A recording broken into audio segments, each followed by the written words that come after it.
Watch this morning. Every parent knows that raising a child is not cheap, but here's one major expense you may not have considered. We're talking about this new survey that found the average child 10 years old or younger receives more than $100 a month in allowance, bribes, rewards, and gifts from mom and dad. 71% of moms and dads say they regularly give their children money, and more than half admit the cash is a bribe to make their kids behave better.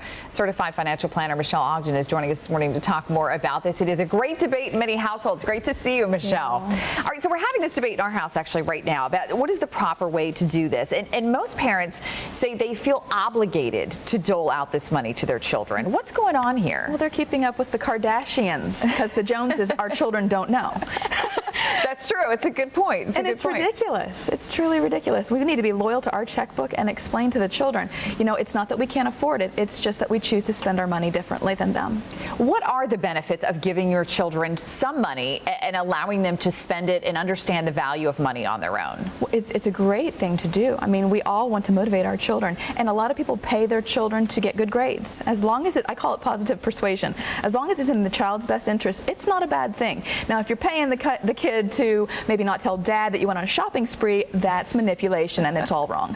What about paying your children to do chores? Because there are a lot of parents that believe that's the way to go. It's excellent. I mean, it teaches them the value of a dollar. They've earned it, so they're going to be much wiser when spending that money. But is that bribery too? Because there are two camps on that. No, that's earned income. So when we talk about an allowance, what about the camp that says, okay, I'm going to give you a certain set of money every month. You're not required to do anything for that money, just simply for the sake of learning how to manage money. A lot of people do it. I struggle with it because I know that just like the lotto winners, 70% of them blow that money because they didn't earn it, so they don't respect it. It's much more important for us to pass our values down than to pass down our cash. Interesting point. One of the surveys that talked about parents giving as much as $100 a month to a child. Under 10.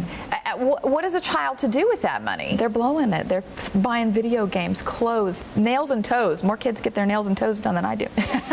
And what about the good old savings account, Michelle? What are your thoughts there? I say spend a third, save a third, and give a third away. So should they get, like when I was a kid, I remember I had the little savings passbook. Mm-hmm. Do they still do those even? Yes, they do. They do. I mean, My daughter has one. Is that a good idea? It's an excellent idea. The hardest part is letting them spend it on whatever it is, you know, blow it on whatever you want, and they'll learn like buyer's remorse and things like that. It's a hard lesson for us parents to learn because it's painful. Right. Okay, and what about the college savings fund? Because we do that with kids' birthday money. They get a check in the mail for their birthday, and we say, kids, this is going into your college fund, but they don't really understand sort of that concept. Is there a better way to do that so that they understand where the money's going? I like the 529. The 529 is the way to go. I mean, it's just the best place for the money to grow and tax-free, basically. Right. And my kids will look at their statements. They're like, oh, I've got money for college. So they don't feel that burden of I'm not going to be able to go. Okay, well, that's a great idea. Yeah. So show them the statement. Say, this is where your money's going. This is what it looks like, and here's how the numbers are working. Yeah. All right, Michelle Ogden, how can people find you? MichelleOgden.com. Okay, great. Thank you so much. Always a pleasure to have you in. Nice to talk to you. John, let's send it back to you.